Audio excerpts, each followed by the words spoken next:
Miss Bhutto, can you describe what happened when you last saw your father? Well, when I last saw my father, they weren't telling us that it would be our last meeting. In fact, they had asked both my mother and myself to come, so naturally our suspicions were aroused. So we asked them, well, is this the last meeting? And they said, well, it could be, it couldn't be. And I said, what do you mean? It could be or it couldn't be. It either is or it isn't. Well, receiving rather vague answers, I decided to say I was sick and I could not go. This was on April 2nd. And they sent the jail doctor who checked me up. And he went away. He said she's got an upset tummy, which I did have. And so we started to feel a bit better because we said that it couldn't be true. Maybe we were getting nervous, jumpy. And otherwise they would have taken us. They don't care about our health. They never have in the past. So the next day they came again, though. And they said, you have to come for your last meeting. They didn't say it was the last meeting. They said, both of you come because you're better now, aren't you? The doctor gave you some tablets. So I said, yes. But we got a message across to my lawyers in the meantime. Before the doctor had come, I said, they're calling us for our last meeting. So what happened when you went to the prison? They weren't telling us there either.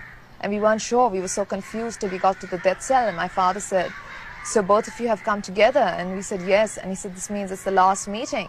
And both of us started to speak and then paused. And he said, well, it is. So we said, they're not telling us. He summoned the jail superintendent and said, I have a right to know. The jail superintendent prevocated, but the force of my father's personality was such that finally he said that, yes, sir, it is. I was standing behind the jail superintendent because in front of the cell, there was only place for one person really to sit. Two could sit uncomfortably. He was behind the bars on the other side. So he said, I see. Good. And what time? And the jail superintendent said 4:30. He said, I hope I can have more time with my family. So he said, no, sir, it's still half an hour. So he said, that's, contrary to the jail regulations. I know there's no such thing as a jail manual, but if this is my last meeting, I insist on having at least an hour. And so then we sat there, and it was horrible.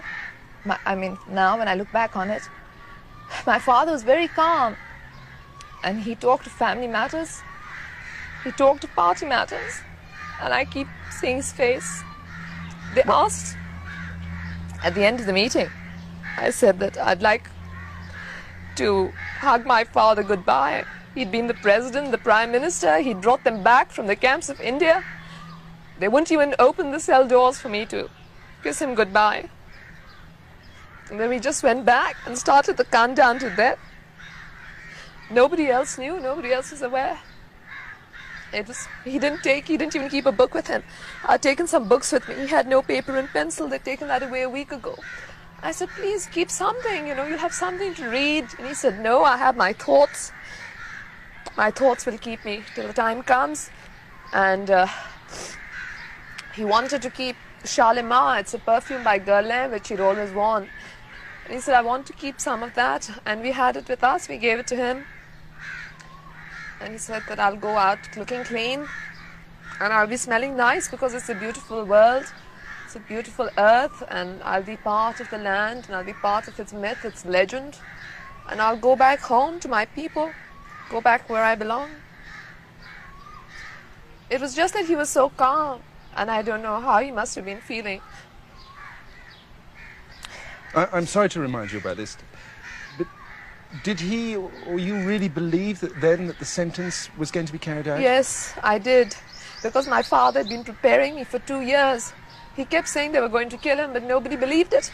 They were all taken in by the judicial facade. And he kept saying, but you don't understand. I have been deceived by General Zia-ul-Haq. I know the kind of man he is. I wouldn't have appointed him Chief of Army Staff if I had known. I know the kind of deception he weaves. I can see it. I can recognize it.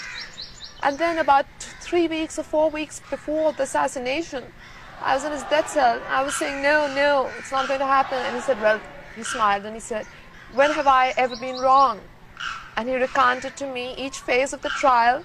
And then I just burst out crying and I said, oh, and he said, don't be upset. At least I'll be free.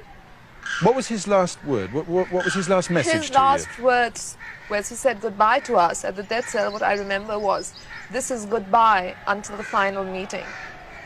And those were the last words he spoke to either my mother or myself. How were you officially informed of his death? How did you learn of it? By the radio. The next morning, the staff came in, they wanted to find out about food. Who could think of food at a time like that? We said, no food, they must have assassinated chairman. And they broke down and started crying because we hadn't even told them about it.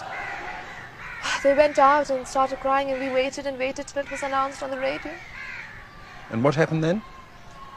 And then we just sat there. There was nothing to do but sit. That wasn't so bad.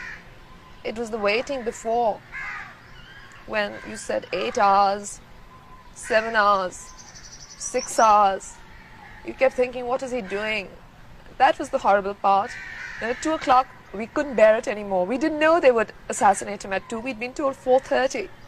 And we expected them to take us for the body because we made a request to that effect. So we said, let's go to bed. We need a couple of hours of sleep. Both my mother and I woke up. She woke up at 4:20, I woke up at 4:30. And we stayed up after that. But it wasn't so bad as before. The last hours, countdown. I never knew I'd be so involved in a countdown to life. And he was so brilliant. He had so much vision. He talked so beautifully. When he would talk, it would be like poetry. And I just couldn't believe that you can just snuffing out brilliance. It's unbelievable.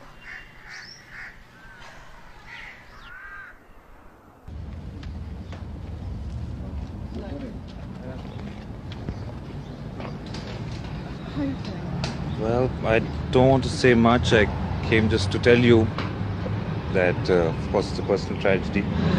And they've tried to break our father. They've tortured him for 2 years. They couldn't do that. They tried to ruin his political name, and now they've killed him. We have nothing to be ashamed of. They have buried a martyr today. When did you first hear the news? 4 o'clock in the morning. How do you feel about not being at the funeral? Terrible, naturally. Terrible, horrible. There's been a great deal of international pressure on General Zia to reprieve your father. Were you surprised it went ahead?